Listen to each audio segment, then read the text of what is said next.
Okay, so these are some of the options that you could do. Oops, went too far.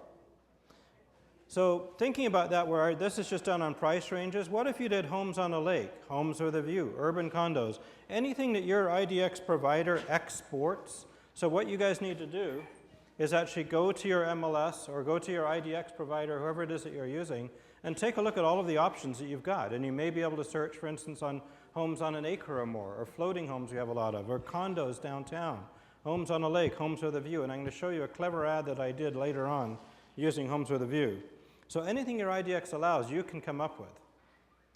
So rolling on from there, so you can take it down to a neighborhood. So the IDX providers now, the one that I use, which is IDX Broker, which comes with RealPro, I can actually draw a map around a neighborhood. So in the city of Portland, as a for instance, there's 158 neighborhoods, and that's just in one city of our multiple cities. By the way, our urban area is 2.3 million people, so we're not a little podunk town in the west that everybody thinks we are. But basically, so I can draw a line around that particular neighborhood, and I believe that's Arnold Creek. No, it's Alameda in northeast Portland, and then save that as a page. So every time somebody clicks on that page, up below it pops all of the listings in that particular neighborhood. So the next page goes on to video mail. So remember we just talked about having videos on your website, right? 3.5 minutes is a good travelogue style video, which is talking about a neighborhood. Well, it's the opposite for video email. Video email is very important. What you're looking at there is email stationery, like Galen talked about yesterday, and I believe Rand did as well, that goes out as a part of a drip campaign when somebody subscribes to something from one of my stealth sites. In this particular case, what you're looking at is a video. But the thing is, it's not there's two things you need to know. Number one, what you're actually looking at on the screen is not the video, it's a picture of the video. And the importance of that is that it doesn't get caught in spam blockers. So when these go out, I did a series, I got about 160, I think, videos on all sorts of different things. Everything from here's how to read the sales contract, to what you need to know about wood stoves, to earthquake preparedness stuff, to earthquake insurance, to flood insurance. I mean, just all the millions of things you can be talking about. And they're little videos that are hosted on YouTube and then linked back to my site. Number one thing is those videos need to be between 50 seconds and 1 minute and 10 seconds. And I've tested all this stuff, you guys, over and over and over and over and over and over and over. And I've come up with that because that's the optimum time that people will watch those videos. Lead generated. It's probably the big critical issue.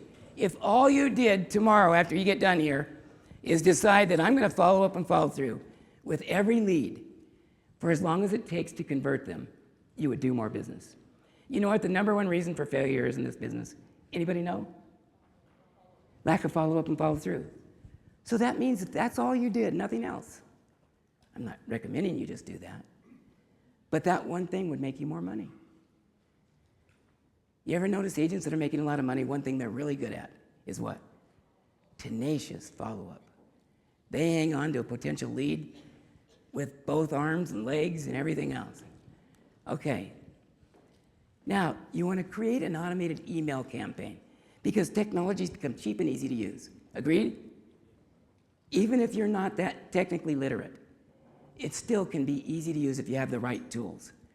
You want these email campaigns to deliver a message every 3 to 4 days over a period of not less than 45 to 60 days. Anybody know why? How many of you saw the last National Association of Realtors survey that came out last year, I think? Anybody? The number one reason for satisfaction with a real estate agent was what?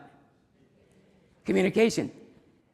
But that survey also found out this, that on average, people did business after the 5th contact from the same agent. So how many contacts do you want to make with them?